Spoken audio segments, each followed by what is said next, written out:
Hi, Ryan. Can you explain the protocols for canceling? Is there involvement from the Big Ten? Because when these things come out, they don't come from the conference. They come from one of the schools. And the second part is, should the league be thinking about, hey, Maryland, you got 8 guys out. All right, you're going to play with 77, or you're going to forfeit? Because it seems like Ohio State is collateral damage this week. Yeah, I mean, the hardest thing is looking the team in the eye who's done everything you've asked them to do, and they can't play. I mentioned that when Nebraska wasn't able to play, and somebody said, well, what happens when it happens to you? And that's when I said I feel awful, and I feel awful for this team. There's nothing we can do about it. I can tell you that when you're preparing for a team, there's really just not a lot of time in your day to be dealing with these kind of things. And so I leave that up to the conference and to Gene to have those conversations. President Johnson, I know they were all on the phone having all these types of conversations, all the questions you asked. To be honest with you right now, it's like it's all about football for me. So, we were involved in this stuff going into the season, and that was kind of an everyday thing. Now it's like, how do you get ready for Maryland and now Indiana? And so I'm kind of just leaving that up to them and letting them work with it, because there's just not enough hours in the day right now. But I hear what you're saying. I totally hear what you're saying, and I think you got a valid point. It feels unfair. All right, we'll go next to Austin Ward from Lettermen Row. Austin. I agree with you, Clay. Ryan, when you talk about shifting gears now from Maryland to Indiana, how will you do that? Because this isn't like a normal off date, not the way you would normally do it. What will you plan to do over the next couple of days, and what are you already doing? Well, I think that what we have to do is keep our routine in a year and a season that's been nothing, nothing like we're used to. We need to keep our routine the best we can. And so what we'll do is we'll have a typical Thursday. We'll just, instead of work on Maryland, we're going to try to work on Indiana. We don't have the game plan ready to go, but at least we get a head start on that. We'll still do best Fridays in football, and then we'll have a good practice on Saturday, and try to keep it as much routine as possible. It's when you keep changing routine on coaches and players and staff members, it wears you down. It just does. It's a distraction. So we're going to try to do everything we can to not do that and keep our routine the same. All right, next up, Nathan Baird, Cleveland.com. Nathan. Ryan, how much is it going to ease your mind when Thanksgiving break arrives and campus is more or less emptied out, and that maybe makes things a little bit easier as far as avoiding this on your end? I mean, it'll be one less thing to worry about, but that doesn't necessarily mean anything. Really, at the end of the day, it takes one guy, and it can affect everybody. So while that will help, it's not the end of the road, but it certainly will help. All right, we'll go next to Dave Biddle, 247 Sports. Dave. Thanks, Mike. Hi, Ryan. Ryan, right now the Big Ten's rule, and I know there's been some talk about this, maybe revisiting this, but the Big Ten's rule is you have to play at least 6 games to be eligible for the Big Ten championship game. Has there been any, talk lately about revisiting that rule, and just what is your opinion on that rule? Well, there hasn't been much conversation because this is kind of the first time it's come up. And I think as we get closer, maybe there'll be more conversation. I don't know. Again, these are the things that, like, right now, I don't even have time to really talk to Gene about much because there's nothing we can do about it at all. I think as we get closer, if, we're not able to play X number of games, then I think at that point we need to maybe revisit it. And one of the things that I think we've done a decent job of is be flexible here. And we have to continually be flexible as things move along and just make the right decision, whatever that might be moving forward in any situation. The fact that we changed the policy for testing positive on game day, now we can get a PCR test to allow someone to play. That's the sign of good leadership. And I hope we'll continue to do that. Thank you. Yep. All right, we'll go next to Bill Rabinowitz, Columbus Dispatch. Bill. Yeah, Ryan, do you see any silver lining in this in terms of at least you get a few more days of preparing for Indiana? You don't have to worry about whatever issues could come from traveling, and you're not getting anybody hurt on Saturday in a game. Are you trying to approach it that way at all?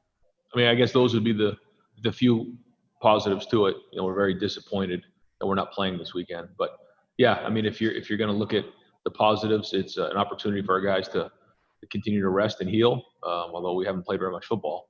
like you said, less exposure going to Maryland, and allows us a few more days for preparation for Indiana. All right, we'll go next to Dan Hope from 11 Warriors. Dan. Hey, Ryan, are you worried at all that not having a game this weekend and your guys having this unexpected little extra free time, that they could let their guard down with everything they've been doing to try to protect themselves against the virus? Yes, I would be worried even if we were going to Maryland. But yeah, now we have more free time on our hands, and anytime that happens, you certainly get more and more concerned. So we hammered it home yesterday. I mean, if yesterday was, you couldn't be any more. It was the first time we've really been affected by it, by no fault of our own. But this is kind of the way it goes. And so, yeah, this is going to be difficult here moving forward, and just got to continually make sacrifices. And we've done that, but at any moment it can turn sideways. So we've got to stay on it. It's got to be really, really important, and really the number one thing we think about when we wake up in the morning. Thanks, Ryan. We'll go next to Rob Aller, Columbus Dispatch. Rob. Hey, Ryan, back in March, April, the messaging was we just want to play football. Right. These guys deserve to play football. And then football comes back and it's we want to compete for a national championship because you guys are competitors. How challenging, how tough would it be if you had to sort of change that messaging back to we just want to play football? If that makes any sense. And you've got the apple out there, and now if they would take that away. You know, it's a good question, Rob. I just there's so many what ifs and different scenarios. It's like we're living in this world where you just don't know what's coming next. And so, like I tell our guys, we can't worry about what's coming next. We have to just worry about today. And that's what I'm trying to do too, because as you can imagine, it can get hard trying to think about all these different scenarios. What if this? What if that? What if this? And one thing's for sure, we don't know what's coming next. You know, so yeah, it's who knows what's coming. But what we can do is do a great job today, maximizing today, and get ready for Indiana, and then we go from there. But as they come up and these situations come up, we'll just try to address them and try to advocate for the players and do what's best for them, so that they get what they deserve. We got time for two more. We'll go to Doug Lamarice, Cleveland.com. Doug. Hey, Ryan, I know it's hard. It's like you're trying to think about football and we're trying to get in your head. No, I get it. I get it. I get it. I was back on September 16th when the Big Ten announced they're coming back, and we talked to you and Gene and President Johnson. It just felt like there was a lot of optimism then about, hey, this is the Big Ten testing plan. We're ready for this. We can do this. So as this has happened, now your team, you guys are handling it, but you can't play this week for something else. Wisconsin had 2 games canceled. Like, are you surprised? Like back in September when you guys were coming back, did you think, yes, the Big Ten, we're going to get through without missing any games? Or did you really kind of think, you know what, the virus keeps changing, whatever, this is not unexpected to you? I'm just trying to figure out how surprised you are by what has happened to you guys this week. I'm surprised in that it happened so quickly. We're getting ready to go play or practice on a Wednesday, and it's like we're not playing. It was like, how did that just happen? And I guess that's on me. I shouldn't be surprised of anything that happens now. But in terms of, we knew that it wasn't going to be easy. To have over a 7.5 positivity rate in your program, we thought was a pretty high number. And we also knew that there was going to be other factors at play. There was going to be state and local officials, public health presidents, team doctors that were going to weigh in these types of situations. So we know it's not perfect. And we understood that coming in. But doesn't make it any easier to go through this. I mean, it's hard. And so knowing that it's not going to be perfect, but trying to figure out a way to make it happen is where we're at. And so, yeah, disappointed, but certainly not going to let it get us down. We're just going to keep moving forward. Thanks, Ryan. Yep. And last question to Bill Landis from The Athletic. Bill. Hey, Ryan. I know to a certain extent you always have people in the background kind of working ahead a little bit and collecting some film, but what are the logistics of switching the opponent you're thinking about midweek, and how's that gone so far? Yeah, that was like fast and furious. It was 2:15 and we had a 2:30 team meeting. Found out that we weren't going to play Maryland. So we literally at that moment, I just told everybody we're done with Maryland. And coaches are kind of looking at you like, okay, so what are we doing, coach?